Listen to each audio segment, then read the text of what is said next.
Namaskar, Jai Hind, and hello to everyone. So, here we come to the concluding session of our 5 episode series on politico military decisions in geopolitics in India since 1947. The last episode finished, I think, 2 minutes before that. Sonali got very angry on me. And now I would just like to clarify because I asked her. So when I said that year 1962 and this is 59 years, don't have a collective crying session by singing that song, "Ae Mere Watan Ke Logo," and she says the music was given by her great grand uncle, that is C. Ramachandra. It's a very famous name that I have heard since childhood. And on camera, Sonali, sorry, but I tried. He still makes me cry. Yeah, on the lighter side. He's my grand uncle, and of course, we are all very being Indians. It's like naam pe nahi jana kind of a thing. So it's perfectly Yes. fine. Coming back to our conclusion of these 5 episodes. I would, as an Indian, as a citizen, and not as a military man or not as a veteran, as an Indian, I will tell you what I have. The image I have about India. I keep on reading about being big brother, not helping the neighbors when they want to, helping them in certain things which actually has spoiled relations even further. Overall inconsistency, whereas all these episodes say that people to people connect, maybe other than Pakistan, with whom, for reasons historical, yeah, the things are going to be difficult. But others, there was no reason to be. So there are times we want to exploit a country's isolation, whether it is land or geographical distances from the neighbors like Sri Lanka. So overall, it does not augur well for the nation. When it comes to the other countries, I have grown up reading lessons on non-aligned movement with no understanding of politics or any of these terms. So I thought that that was the best thing in the world. It's only later on I realized that there is also something called communism, there is something called democracy. So, as a child, I have actually been confused in growing up. And when I have gone out of school and come to the military, I had absolutely no clue of anything other than reading papers, which means this is what exactly I always talk about. We are reactive. I read and form opinion. There is no base I have got. I have spent my entire military career. I haven't heard of geopolitics. And let anyone counter me. And before you counter, I'm sure you people have read my declaration on my YouTube channel. Give your declaration before you get into debate with me. So when I say this statement, it's a serious statement. So way forward, I will talk after Sonali gives her thoughts also on this entire series. Overall, I would be talking about the military and geopolitics as such to conclude. Over to you, Sonali. Okay. So you were talking about certain very important things, and you must have noticed that the angle of my looking was somewhere downstairs, downwards. But I was actually trying to recall something very important, which I thought we could have discussed here or mentioned here. In the last few episodes, we have looked at geopolitics, political military decisions, and we have looked at, in the first episode, we looked for how it's important for geopolitics to be understood by the layperson. We spoke about state actors, non-state actors, and we spoke about in the rest of the episodes, we spoke about kind of a capsule of major geopolitical events in the last few years. We have actually seen the focus of our interaction has been in trying to examine how, these events, how they have played out, rather than, judge an event by which political party was in power or which who was taking the decision. We saw how these events have affected the future, and the main takeaway of this entire series has been that we need to plan for the next 25 years. So my angle downwards was, I was trying to actually through all this time trying to figure out what is the message to give in this concluding session. And the message that I could think of was that we need to understand that geopolitics or political military decisions, they are decisions which affect each and every person on the roads, and there can be no better understanding of that than if you look at there's a very important book that all of us must read. It's a book on the formation of Bangladesh, and it's by Gary J. Bass. It's called The Blood Telegram.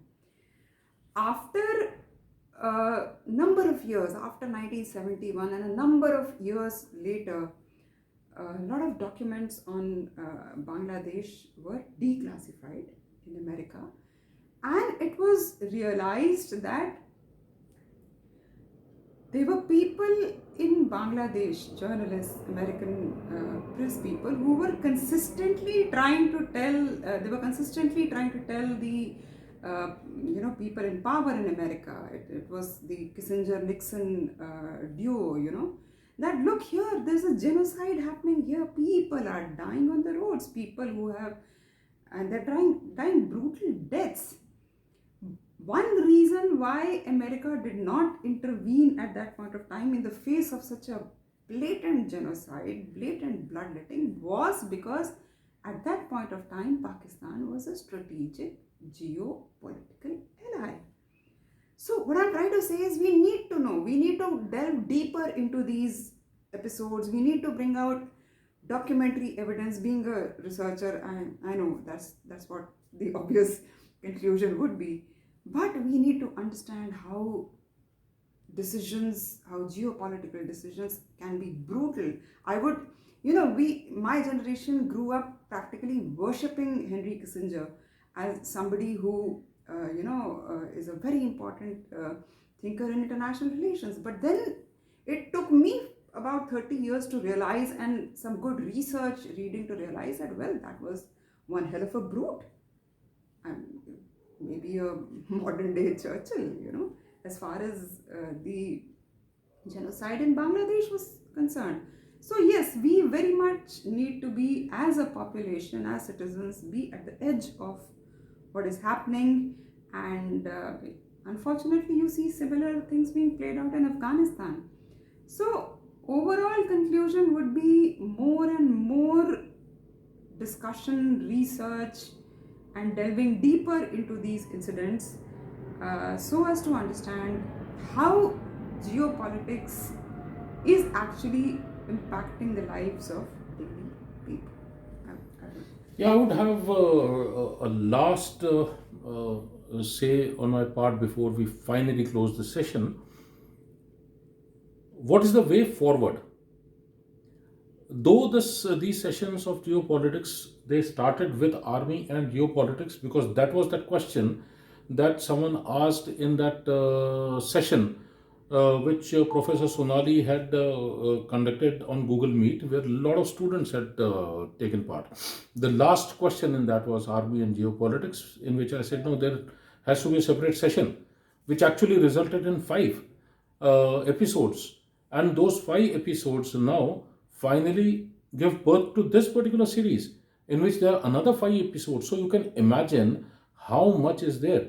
My last advice, suggestion for India to go forward, the way forward is only one.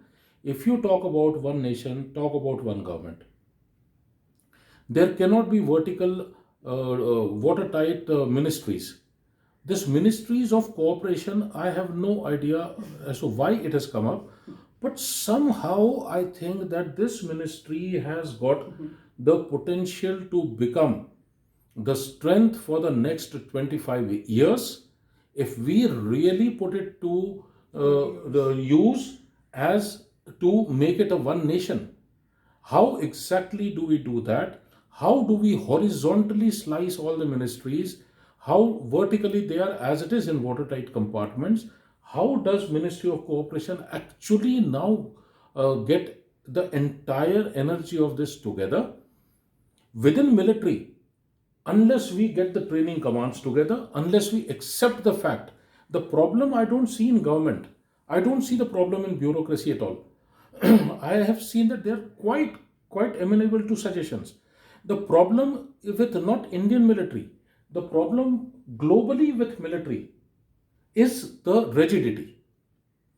Whether it is India, whether it is Vietnam, whether it is US, any place you go and you research on this particular topic, the problem is the military mind is extremely rigid.